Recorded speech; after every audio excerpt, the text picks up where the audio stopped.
ભાજપે સરકારી મશીનરીનો ખોટો ઉપયોગ કર્યો, એક સરકારી ખોટો ફરિયાદી ઉભો કર્યો, સરકારી પંચ, સરકારી વકીલ, સરકારી પોલીસ અને બધા સરકારી માણસોએ ભેગા મળી 2 વર્ષ પહેલા ચૈતર વસાવાની સામે ખોટું પ્રપંચ ઊભું કર્યું. ચૈતરભાઈને જેલમાં રાખવામાં આવ્યા અને જેલની અંદર પણ ભાજપ તરફથી એને એવું સામદામ કરવામાં આવ્યું કે ભાઈ તમે પક્ષ પલટો કરી લો તો તકલીફ નહીં પડે.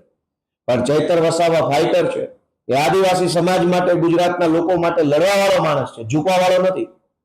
ભાજપે જ્યારે એમને જેલમાં નાખ્યા તો આદિવાસી સમાજે ચૈતર વસાવા પાસે આશા રાખી, ચૈતર વસાવાને જિલ્લા પંચાયત જીતાડી આપી. આદિવાસી સમાજે આદિવાસી વિસ્તારની અનેક તાલુકા પંચાયતો, જિલ્લા પંચાયતો, આ નર્મદાની જિલ્લા પંચાયત બનાવી દીધી. શું કામ? કે આદિવાસી સમાજે જોયું કે ચૈતર વસાવાને દબાવવાની કોશિશ થાય છે. વર્ષો પછી એક મરદ માણસ સમાજ માટે બોલવા લાગ્યો છે, એને ભાજપ દબાવે છે. એ વાત આદિવાસી સમાજે જોઈ, જાણી અને ચૈતર વસાવાને ધારાસભ્ય હતા, સાથે સાથે જિલ્લા પંચાયત પણ આપી. ભાજપના પેટમાં તેલ રેડાયું અને અચાનક જ સજા થઈ ગઈ. સરકારી પંચ, સરકારી પોલીસ, સરકારી વકીલ, ફરિયાદી સરકારી, સાક્ષી સરકારી, બધું જ સરકારી. કેમ આવું?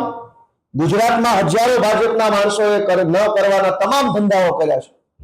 એને તો પોલીસ સ્ટેશનના લોકઅપમાં 1 કલાક બેસાડવામાં નથી આવતા. ચૈતર વસાવા જ કેમ? કેમ કે ચૈતર વસાવા ઝૂકતો નથી, ડરતો નથી, ઉભો રહેતો નથી. સતત લડ્યા કરે છે, અવાજ ઉઠાવવા કરે છે. વિધાનસભાથી લઈ સડક સુધી, ગામની ગલીથી લઈ અને સર્વોચ્ચ જગ્યાઓ સુધી થઈ